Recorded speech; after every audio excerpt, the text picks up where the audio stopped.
45% de participation aux législatives marocaines selon le ministère de l'Intérieur. Il s'agit de l'élection de la première chambre du Parlement. Ce taux de participation est en nette hausse par rapport à celui des législatives de 2007 où il avait atteint 37%.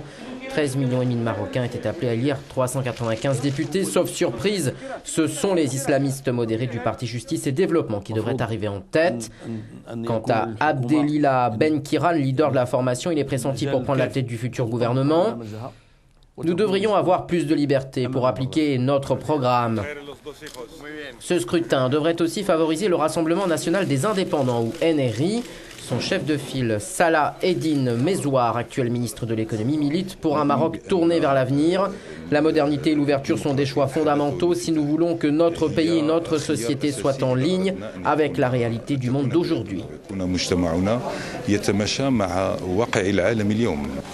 Boycottés par l'opposition et les contestataires du mouvement du 20 février, ces législatives ont lieu dans le sillage des révoltes arabes et un contexte de grogne sociale. Le chômage touche au Maroc près d'un jeune sur deux.